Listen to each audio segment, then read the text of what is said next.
See how she uses her front flippers to kind of dig? That's because she's an Arctic seal, so they usually dig into the ice when they come up on the ice floes. So like if you see tracks on the beach, sometimes you can tell that it's a harp seal because they seem to be dug in a lot more. Is that right, Gretchen? You mean the beginning of February? February 21st? February 21st.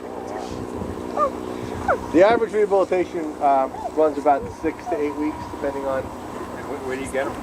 All over Long Island. They go up on our beaches, and depending on the overall condition, we'll determine if we have to bring them back to our facility. And it's a female. Typically, what's wrong with her? There she goes.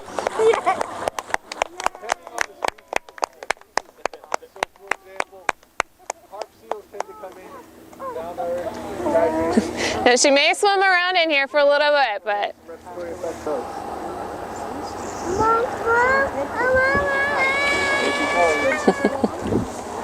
see how she uses her front flippers to kind of dig? That's because she's an Arctic seal, so they usually dig into the ice when they come up on the ice floes.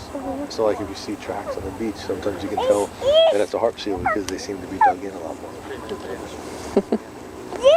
Is that right, Gretchen? You mean the beginning of February? February 21st? February 21st. The average rehabilitation runs about 6 to 8 weeks, depending on where do you get them? All over Long Island. They go up on our beaches, and depending on the overall condition, we'll determine if we have to bring them back to our facility. And it's a female. Typically, what's wrong with her? There she goes.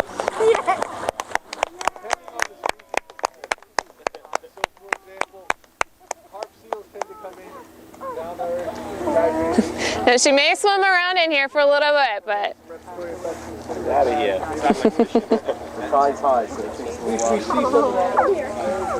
To rehabilitate a seal, it costs around $6,500. So that includes all the medications that we buy. They generally eat about 10 to 12 pounds of fish a day.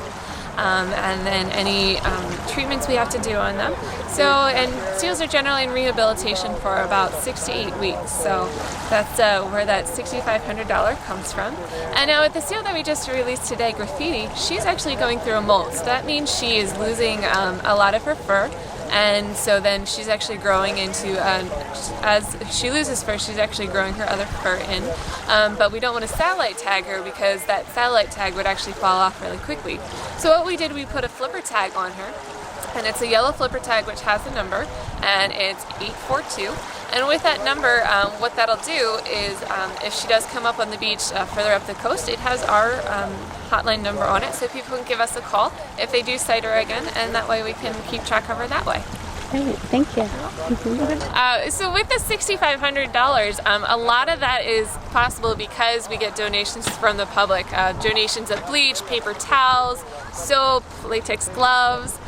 Those are all made possible because of the public and because of the public donations that we get through other rescue centers or through the mail. That's actually how we're able to fund these animals. So it's always great when the public is able to help us out. Hi, my name is Will Stensel. I've been a volunteer at the foundation for about 6 years now.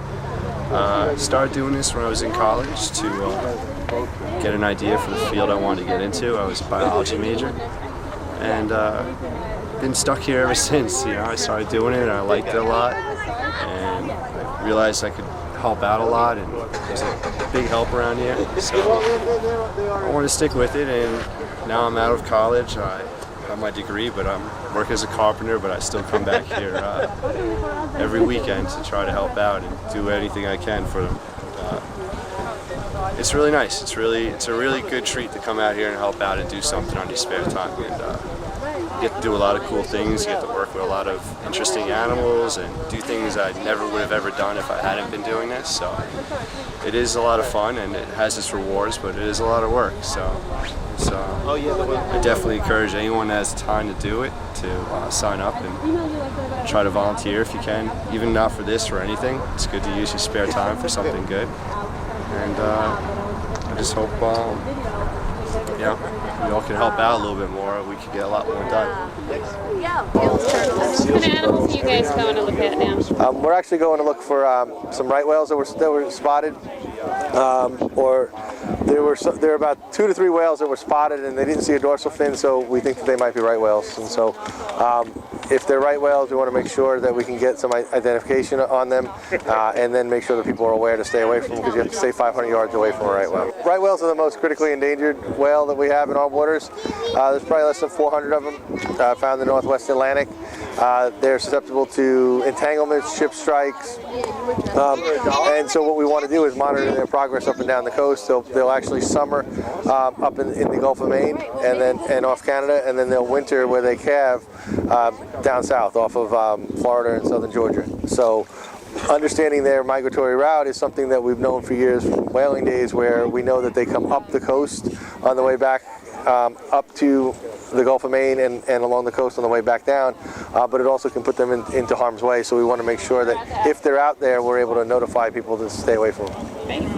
Going to be meeting the pilot Greg at Gabreski Airport at 1 o'clock, and then once we discuss with him, basically what we're going to be doing is we're going to be flying a straight line survey, taking off from Gabreski. We'll head out to the ocean around Shinnecock here, and then we'll be flying up towards Montauk to try to observe for the potta whales that we have. We have the points entered into the computer, so we should be able to follow along the line that we've created. And what we'll be doing is trying to identify the whales.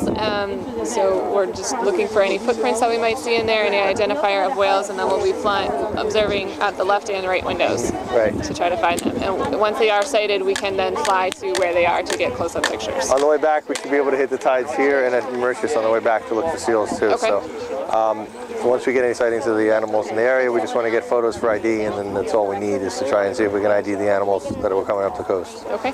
So we shouldn't be out there for more than 2 hours. Make sure we file the flight plan with Foundation so they know where we are and when we're taking off. Yep. So, I mean, ultimately, the biggest thing is that this is the time of year when we should be seeing these animals, so we got to be ready to go out at any time to ID them. If they happen to be a little bit closer, it might have been a little bit more advantageous to go via boat from here, but you know, I think that we'll probably see a couple more. This is only the same about 20 days later than when we saw the animals last year, so kind of all makes sense to what we've been seeing up and down the coast. Sounds good. Well, that was great. Everything went according to plan, and Graffiti is on her way home. I just want to thank everybody at the Riverhead Foundation for their great work, and especially Rob DiGiovanni. You guys are doing a great job, and anybody out there that wants to help support this wonderful organization, give them a call, check out their website, and do whatever you can do to help them support their efforts in helping to preserve the planet's marine mammals. Thanks, Rob, and the sea turtles. Don't forget about them.